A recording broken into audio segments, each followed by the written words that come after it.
మెదక్ జిల్లా మాసాయిపేట మండలంలోని పలు గ్రామాల్లో Narsapur MLA Sunitha Laxma Reddy, BRS Medak MP అభ్యర్థి వెంకట్రామరెడ్డి తరపున ఇంటింటి ప్రచారం నిర్వహించారు. మాసాయిపేట మండల కేంద్రంలోని సాయిబాబా గుడి, అదేవిధంగా అమ్మవారి దేవాలయంలో ప్రత్యేక పూజలు నిర్వహించారు. ఈ సందర్భంగా వారు మాట్లాడుతూ పనిచేసే వారెవరో, పని చేయని వారెవరో గుర్తెరిగి ఓటు వేయాలని కోరారు. మోసపూరిత హామీలతో కాంగ్రెస్ ప్రభుత్వం గద్దెనెక్కిందని, గొప్ప మనసున్న వెంకట్రామరెడ్డికి ఓటు వేసి బీఆర్ఎస్ అభ్యర్థిగా లోక్సభకు పంపాలని వారు కోరారు. ఈ కార్యక్రమంలో పార్టీ అధ్యక్షుడు మధుసూదన్ రెడ్డి, మాజీ సర్పంచ్ నాగరాజ్, శివంపేట ఎంపీపీ హరికృష్ణ, శ్రీనివాస్ రెడ్డి, జిల్లా గ్రంథాలయ సంస్థ చైర్మన్ చంద్రగౌడ్, మాజీ ఎంపీటీసీ అశోక్ గౌడ్, మాజీ మార్కెట్ కమిటీ చైర్మన్ కోదండ కృష్ణగౌడ్ తదితరులు పాల్గొన్నారు.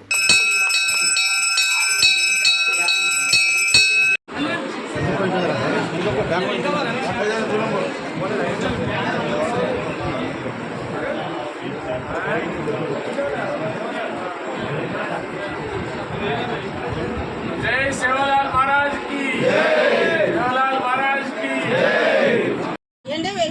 మీ అందరినీ నేను విజ్ఞప్తి చేస్తున్నా, ఎవరు పని చేస్తారు, ఎవరు పని చేయరు అనేది ఆలోచన. పుట్టి మాటలు ఎవరు చెప్తున్నారు, పని చేస్తుంది ఎవరు అనేది ఒక్కసారి ఆలోచన చేస్తాం. మేము మళ్ళీ ఊకుకే చెప్పాం.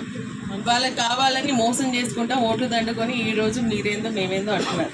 కానీ కేసీఆర్ సార్ ఏంటంటే చెప్పిన మాట చెప్పినట్టు చెప్పని ఎన్నో చేసి మనకు సహాయం చేసి, ఇప్పుడు కూడా మళ్ళీ ఆయన బయటికి వస్తేనే మనకు నీళ్ళు వస్తున్నాయి కాళేశ్వరం నుంచి. మళ్ళీ అదేవిధంగా ఇప్పుడు ఆయన బయటికి వస్తేనే మనకు సాగునీరు వస్తుంది, తాగునీరు వస్తుంది. మిషన్ దగ్గర నీళ్ళన్నీ కూడా బంద్ చేసింది. కానీ మళ్ళీ ఆయన బయటికి వచ్చేసి ఎందుకు వస్తలేమని చెప్పేసి అడుగుతారు. కరెంట్ ఎందుకు 24 గంటలు ఇస్తలేరు అన్నందుకు వాళ్ళు ఏమని చెప్తుంది తెలుసా? టీఆర్ఎస్ పార్టీలో ఎవరైనా మీటింగ్ పెట్టుకుంటే ఆడ కరెంటు సప్లై లేకుండా ఆగిపోకుండా చూడండి అనే పరిస్థితి వస్తుంది. వాళ్ళు అంటే అంత ఘోరంగా ఉన్నారు వాళ్ళ పరిస్థితి. కాబట్టి మీరు ఆలోచన చేసి ఇండ్లు ఇచ్చినా, రేపు పెన్షన్స్ ఇచ్చినా, లేకుంటే మీకు ఇచ్చేటువంటి 2500 అన్నా, గ్యాస్ కోసమైనా, లేదంటే జీరో కరెంట్కి గెలిపించినటువంటి ఎమ్మెల్యేగా ఇక్కడ ఇచ్చినటువంటి ప్రజాప్రతినిధులు పెద్దలందరి సమక్షంలో గట్టిగా పోరాటం చేస్తాం. ప్రభుత్వం నుంచి తీసుకొచ్చి మీకు ఇస్తాం. మరి లేకపోతే వాళ్ళు ఏమైనా ఇవ్వకపోతే మీ ఒకటి ఇప్పించే ప్రయత్నం చేస్తాం. మంచివాడు వెంకట్రామరెడ్డి. ఇప్పుడు ఒక ఆయనకు యాక్సిడెంట్ అయ్యింది. యాక్సిడెంట్ అయితే 100 పైసలు ఉన్నాయి, 4 రూపాయలు దానం చేసి ఊకోవచ్చు కదా. అట్లా చేయలేను.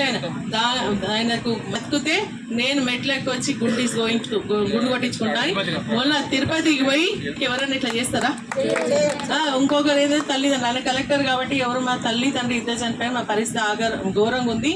మరి మరిన్ని అప్డేట్స్ కోసం మా ఛానల్ని సబ్స్క్రైబ్ చేయండి.